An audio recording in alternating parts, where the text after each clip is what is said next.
الذين آمنوا هل أدلكم على تجارة تنجيكم من عذاب أليم تؤمنون بالله ورسوله وتجاهدون في سبيل الله بأموالكم وأنفسكم ذلكم خير لكم إن كنتم تعلمون يغفر لكم ذنوبكم ويدخلكم جنات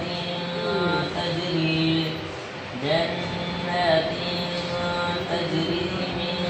تحتها الأنهار ومساكن طيبة في جنات عدن ذلك الفوز